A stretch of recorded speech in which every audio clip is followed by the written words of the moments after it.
یہ ہمارے پاس آج موضوع ہے الف مقصورہ کو کیسے لکھیں گے، الف مقصورہ کو لکھنے کا طریقہ کیا ہے۔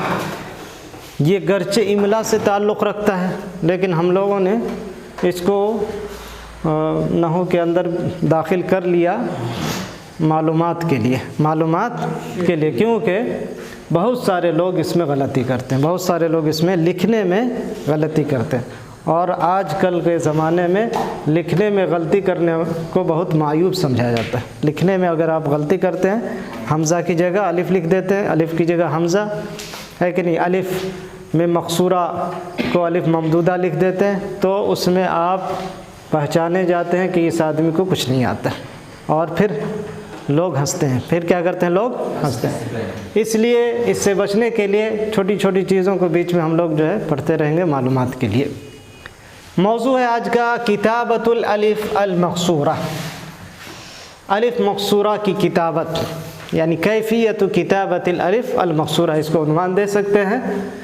یہ الف مقصورہ جو ہے اس کو الف لینہ بھی کہتے ہیں اور الف متطرفہ بھی کہتے ہیں۔ متطرفہ کا مطلب کنارہ، کنارے والا، کیونکہ کنارہ میں سب سے آخر میں آتا ہے، یہ الف سب سے آخر میں آتا ہے، اس لیے اس کو الف متطرفہ بھی کہتے ہیں، اور اس کو الف اللینہ بھی کہتے ہیں یا الف اللینہ بھی کہتے ہیں۔ الالف المتطرفہ ترسم الفا ممدودتا او مقصورتا، الف متطرفہ کو ممدود الف کی شکل میں لکھا جائے گا یا مقصور الف کی شکل میں۔ ممدود وہ والا ممدود نہیں، کل اس کو بتا دیا گیا کہ ممدود کا مطلب پورا الف، یہاں پہ ممدود سے ہماری مراد کیا ہے، پورا الف لکھنا، اور مقصور سے مراد کیا ہے، چھوٹا الف، یا کے اوپر الف لکھنا۔ تو کن جگہوں میں اس کو جو ہے دو حصوں میں ہم اس کو تقسیم کر لیتے ہیں، اس کے بعد پھر مشق کے لیے الگ سے لکھیں گے، بس ابھی قاعدے کے حساب سے دو حصوں میں اس کو تقسیم کرتے ہیں۔ مواطن الالف الممدودہ، الف ممدودہ کے مواطن یعنی جگہیں، مواضع، مواطن الالف الممدودہ، الف ممدودہ کہاں لکھیں گے؟ مواطن الالف المقصورہ، الف مقصورہ کی جگہ کہاں ہے؟ دونوں کو الگ الگ جو ہے ڈال دیا گیا ہے۔ اس میں پہلے اس میں جو پہلا حصہ ہے ہم لوگوں کا، یہ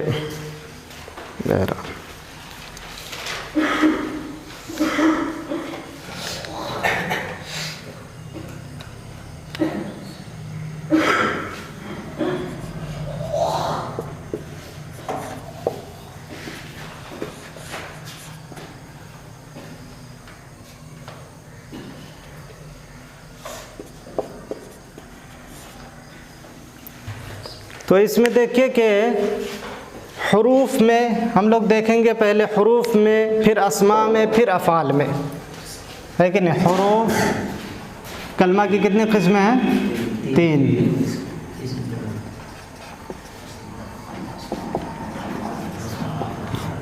یہ تینوں کو الگ الگ ہم لوگ دیکھیں گے، لیکن قاعدے کے حساب سے یہاں پہ لکھ دیں، اس میں آپ تینوں کو نکال سکتے ہیں۔ اسماء میں کیا قاعدہ ہوگا، کب الف مقصورہ چھوٹا لکھا جائے گا، کب پورا لکھا جائے گا ممدودہ؟ اس کو دیکھیں، فی الحروف ترسم الفا ممدودتا ما عدا 4 علی بلا حتی الی، ما عدا 4، 4 حروف کے علاوہ تمام حروف الف ممدود کی شکل میں لکھیں گے۔ جتنے بھی حروف ہیں، 4 حروف کے علاوہ جتنے بھی حروف ہو سکتے ہیں، اس کو کیسے لکھیں گے؟ پورے الف کی شکل میں لکھیں گے، سوائے ان 4 حروف کے۔ ان 4 حروف کے علا ہے، بلا ہے، حتی ہے، الا، ان 4 حروف کے علاوہ جتنے بھی حروف ہیں سب کو الف ممدود کی شکل میں لکھیں گے۔ تو بالکل اس میں سمجھنے والی کوئی بات نہیں ہے۔ دوسرے نمبر پر اسماء کے تعلق سے تھوڑی سی تفصیل ہے۔ تو اسماء کے اندر اسم اعجمی کو الگ کریں گے، اسم مبنی کو الگ کریں گے، پھر اس کے بعد قاعدہ دیکھیں گے. فی الاسماء الاعجمیہ ترسم الفا ممدودتا ما عدا، یہ جو ہے اربعہ، اس میں بھی کیا ہے اربعہ. کہتے ہیں کہ اسماء اعجمیہ میں ممدود الف کی شکل میں لکھا جائے گا الف مقصورہ کو، ما عدا اربعہ، سوائے 4 اسماء کے. 4 اسماء اعجمی کے علاوہ جتنے بھی اسماء ہیں، جیسے اوربا ہے کہ نہیں، اوربا الف کے ساتھ لکھیں گے. جتنے بھی اسماء ہو سکتے ہیں اعجمی اسماء، چندن بارا را کی شکل میں لکھیں گے، ڈھا کا الف کی شکل میں لکھیں گے، ہے کہ نہیں، دا کا، بیرگن یا الف کی شکل میں لکھیں گے، سوائے 4 حروف کے، جیسے کسرا یہ اعجمی ہے لفظ، بخارا، موسیٰ، عیسیٰ، موسیٰ اور عیسیٰ. بہت سے لوگ اس کو جو ہے غیر منصرف الف تانیث سمجھ کے کہتے ہیں، حالانکہ نہیں ہے. الف مقصورہ تانیث کے لیے نہیں، یہاں پہ اسم اعجمی علم کی وجہ سے غیر منصرف ہے. یہ اسم اعجمی علم کی وجہ سے غیر منصرف ہے. بہرحال یہ 4 جو اسم اعجمی ہیں، اس کے علاوہ جتنے بھی اسماء آپ کے سامنے آئے ہیں اس سب کو الف کے پورے الف کے ساتھ آپ لکھیں، الف ممدود کی شکل میں. اب اس کے علاوہ کیا، فی الاسماء المبنیۃ ترسم الفا ممدودتا ما عدا، اس میں بھی کیا اربعہ، سب میں اربعہ آ رہا ہے. اسماء مبنیہ جتنے بھی ہیں، اسماء مبنیہ جتنے بھی ہیں سب میں الف ممدود کی شکل میں لکھا جائے گا، پورا الف لکھا جائے گا، ما عدا اربعہ، سوائے 4 کے، جیسے لدا، متا، اولا. اولا اس میں اشارہ ہے، اولائکہ، اولائکہ سے اولا. اور اسی طرح اولا جو ہے یہ اسم موصول ہے الذین کے معنی میں. کہ کس معنی میں ہوتا ہے، الذین کے معنی. یہ اولائکہ جو ہوتا ہے اسی کا ہے، تو یہ اس میں اشارہ ہے. اس کیا ہے، اسی میں اشارہ، اور یہ اس میں موصول ہے. ان 4 حروف کے علاوہ جتنے بھی اسماء مبنیہ ہیں سب کے سب الف سے لکھا جائے گا. جیسے اسماء ضمائر جتنے بھی، انا ہے کہ نہیں، انتما، جتنے بھی ہیں سب الف کے ساتھ لکھا جائے گا. نمبر 4 میں ہمارے پاس اب ایک قاعدہ آ رہا ہے، فی الاسماء الثلاثیۃ ترسم الفا ممدودۃ. یہ اس میں مبنی کی بحث ختم ہو گئی. اب یہ اس میں معرب کے تعلق سے قاعدہ بیان کیا جا رہا ہے کہ اسماء ثلاثیہ کے اندر، یعنی اس میں معرب کے اندر الف ممدود کی شکل میں لکھا جائے گا. کب، اذا کانت واویۃ الاصلی، جب اس الف کی اصل کیا ہوا. کل ہم لوگوں نے پڑھ لیا تھا کہ الف ہمیشہ کسی سے یا تو بدلہ ہوگا یا تو زائد ہوگا، 2 میں سے کوئی ایک ہوگا. یا تو وہ الف آخر میں بدلہ ہوگا یا زائد ہوگا. زائد ہوگا تانیث کے لیے یا کسی کے لیے، بدلہ ہوگا تو واو سے بدلہ ہوگا یا سے بدلہ ہوگا. تو اگر واو سے بدلہ، واویت الاصلی کا مطلب کیا ہے، واو سے بدلہ ہوا ہو، واو سے بدلہ ہوا. اذا کانت واویت الاصلی، اس کو یہاں پہ ہم لکھ سکتے ہیں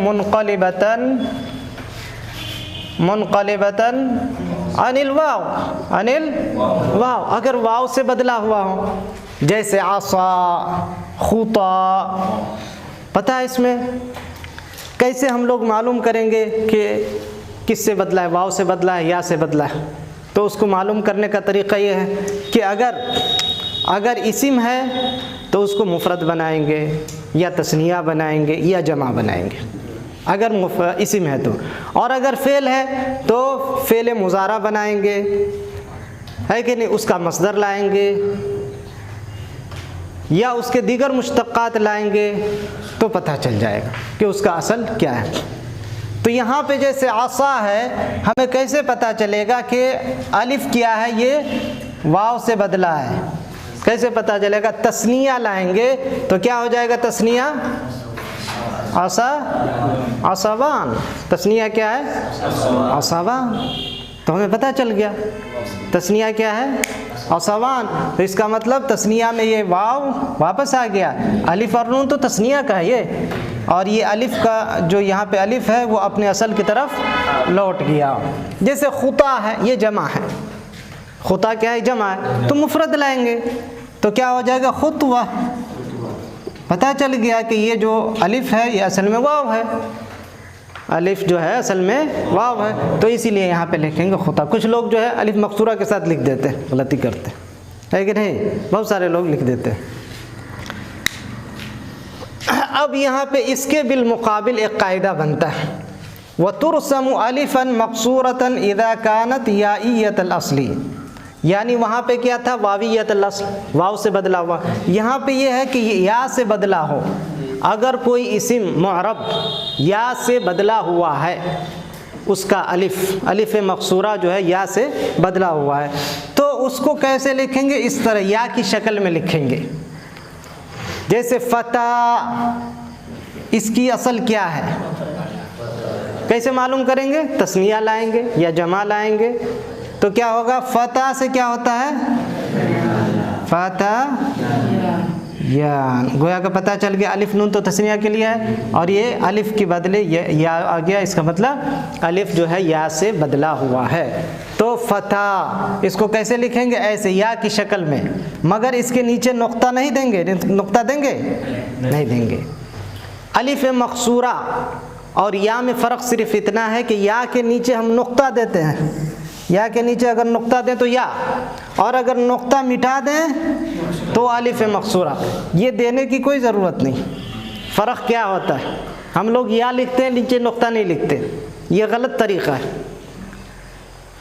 اگر آپ کو عربی لکھنا ہے تو جب یا لکھتے ہیں تو اس کے نیچے نقطہ دیجئے،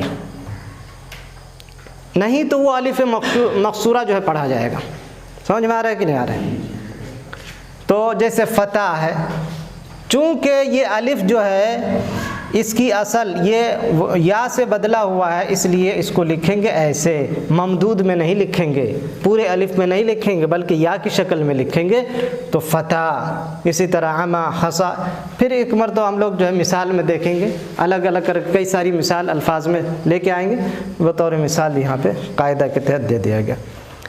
نمبر 5 میں ہمارے پاس ہے فی الافعال الثلاثیہ ترسم الفا ممدودۃ اذا كانت واویۃ الاصل۔ اسم معرب کے تعلق سے بات ختم ہو گئی۔ اب افعال ثلاثیہ، یہ بھی ثلاثی ہے، یہ بھی ثلاثی، وہ اسم تھا اور یہ فعل ہے۔ تو افعال اگر ثلاثی ہوں تو وہ بھی ممدود کی شکل میں لکھا جائے گا اگر وہ واو سے بدلا ہوا ہو، اگر واو سے، جیسے دعا، یہ الف جو ہے اس کس سے بدلا ہوا ہے؟ کیسے پتہ چلا؟ کیونکہ اس کا فعل مضارع لائیں گے، یدعو، فعل مضارع لائیں گے، اگر اس سے بھی نہ معلوم تو مصدر لائیں گے یا دیگر مشتقات لائیں گے۔ تو دعا کا فعل مضارع کیا ہے؟ گویا کہ الف کیا ہے؟ واو سے، اور اگر واو سے بدلا ہے تو اس کو پورے الف میں لکھیں گے، پورے الف میں لکھیں گے۔ اسی طرح غدا، یہ کیا ہوتا ہے؟ یغدو، غدا یغدو، تغدو خماسا وتروح بطانا، ہے کہ نہیں؟ تو یغدو، گویا کہ الف جو ہے اصل میں کیا ہے؟ واو ہے، اسی لیے پورے الف ممدود کی شکل میں اس کو لکھا گیا۔ اس کے بالمقابل اگر فعل ثلاثی کا الف مقصور یا سے بدلا ہوا ہو، کس سے بدلا ہوا ہو؟ یا سے بدلا ہوا ہو، تو اس کو یا کی شکل میں لکھیں گے۔ واو سے بدلا ہوا ہو تو الف کی شکل میں لکھیں گے، یا سے بدلا ہوا ہو تو یا کی شکل میں لکھیں گے۔ سمجھنے میں آسان ہے؟ یا سے بدلا ہے تو یا کی شکل میں لکھیں گے تاکہ اس سے وفاداری ہو جائے، کیونکہ اس سے بدلا ہوا ہے، پتہ چلے کہ یا سے بدلا ہوا ہے کہ نہیں؟ تو یہاں پہ رما، جیسے رما ہے، اس کو ایسے لکھیں گے رما۔ کیسے پتہ چلے گا یہ جو الف مقصورہ ہے یہ کس سے بدلا ہوا ہے؟ ماضی ہے تو کیا لائیں گے؟ مضارع لائیں گے۔ ماضی ہے تو کیا لائیں گے؟ مضارع کیا ہو جائے گا؟ یرمی، گویا کہ یا سے بدلا ہوا ہے، یا سے بدلا ہوا ہے، اس لیے کیا ہو جائے گا؟ رما، اس لیے کیا ہو جائے گا؟ رما۔ ایک آخری قاعدہ ہمارے پاس ہے جس کو پڑھ لیتے ہیں. فی الاسماء والافعال غیر الثلاثیتی، یہ دونوں کیا ہے؟ ثلاثی کے تعلق سے، اسماء اور افعال. آخری قاعدے میں کیا ہے؟ غیر ثلاثی افعال یا اسماء ترسم الفا ممدودۃ، اس کے الف مقصور کو ممدود کی شکل میں لکھیں گے. اذا سبقت بیا، اذا سبقت، اگر اس سے پہلے یا آئے. بالکل ہلکا سا قاعدہ ہے. فی اذا سبقت بیا، اس کو چھوڑ دیجئے جب تک. فی اذا سبقت بیا، اگر یا سے، اگر اس سے پہلے یا آئے، اگر اس سے پہلے یا آئے تو کیا لکھیں گے؟ الف ممدودہ کی شکل میں. جیسے کہ یحیا، یا جو ہے کس سے پہلے آیا؟ ہاں، الف سے پہلے کیا آیا ہے؟ یا آیا ہے نا. اسی لیے کس شکل میں لکھیں گے اس کو؟ الف کی شکل میں لکھیں گے. ایک دو مثال اور دیکھ لیتے ہیں. جیسے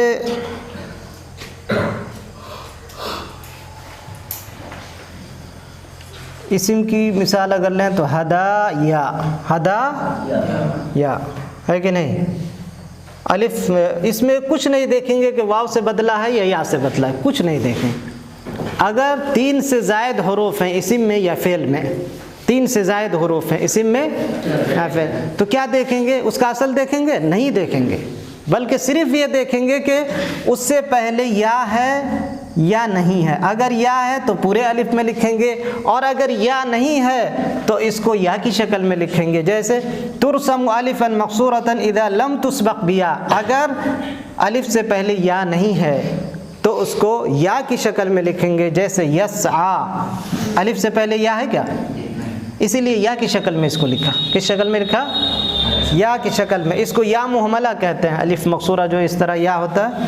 مستشفیٰ دیکھیے، 3 حروف سے زائد ہیں، اسم ہے، اور آخر میں الف مقصورہ ہے. اس سے پہلے ہے کیا کچھ؟ یا. اس سے پہلے یا ہے؟ اگر یا نہیں ہے تو اس کو یا کی شکل میں لکھیں گے. ہے کہ نہیں؟ سمجھنے بھی بالکل آسان ہے. کیوں؟ اگر تھوڑا سا دماغ لگائیں تو یہ ہوگا کہ 2 یا ایک ساتھ جمع نہیں ہو سکتے. یہاں پہ مثلا یحیا، ہدا یا، 2 یا ایسے ایسے جمع کر سکتے ہیں کیا؟ اچھا نہیں لگتا ہے. اور یہاں پہ یا نہیں ہے تو یا لکھیں گے، وہاں پہ یا پہلے سے ہے تو اس کو الف بنا دیں گے. بات سمجھ میں آ رہا ہے کہ نہیں؟ البتہ یہ لفظ یحیا اگر نام ہو تو ایسا لکھتے ہیں، اور اگر فعل ہو تو ایسا لکھتے ہیں. اب دونوں میں بتائیے کہ قاعدے کی خلاف ورزی ہو گئی. قاعدے کی خلاف ورزی ہو گئی، کیونکہ یہ جو الف مقصور ہے اس سے پہلے یا ہے کہ نہیں ہے؟ ہے. اس کے باوجود یا کی شکل میں لکھا گیا. اور یہاں پہ کیا ہے؟ یا ہے تو اس کے بعد الف کی شکل. یہ فعل ہے، فعل اس طرح لکھتے ہیں، اسم اس طرح لکھتے ہیں. اب یہاں پہ سوال پیدا ہوتا ہے کہ خلاف ورزی کیوں ہوئی؟ حالانکہ ہم نے یہ قاعدہ بنا لیا کہ اگر الف مقصورہ سے پہلے یا ہو تو الف ممدود کی شکل میں لکھیں گے، اور اگر یا نہ ہو تو اس کو یا کی شکل میں لکھیں گے. اب یہاں پہ اسم یحیا یا ہونے کے باوجود یا کی شکل میں لکھ رہے ہیں. اس کا جواب یہ ہے کہ چونکہ فعل بھی سیم اسی طرح ہے اور اسم بھی سیم اسی طرح، دونوں میں تفریق مقصود ہے، اسی لیے ایک کو الف سے لکھا قاعدے کے حساب سے، اور ایک کو قاعدے کے خلاف ورزی کرنے کے لیے ہم مجبور ہو گئے، قاعدے کے خلاف جانے کے لیے مجبور ہو گئے، اس لیے تاکہ پتہ چلے کہ یہ اسم ہے اور یہ فعل ہے. ورنہ پتہ نہیں چلتا، ورنہ پتہ نہیں چلتا. پڑھنے والا کو لگتا کہ یہ فعل ہے، حالانکہ وہ اسم ہوتا، یا اسم ہوتا تو وہ فعل سمجھ کے پڑھتا. اس میں فرق کرنے کے لیے، اسم اور فعل میں فرق کرنے کے لیے قاعدے سے خلاف چلا گیا، یہ قاعدے سے خلاف چلا. تو بات بالکل کلیئر ہے کہ اگر اس میں ثلاثی ہو، کل ہم لوگ دیکھیں گے اس میں، آج چھوڑ دیتے ہیں اتنا، کل دیکھیں گے بہت سے الفاظ کو لیں گے، دیکھیں گے اس میں ثلاثی فعل اور حرف.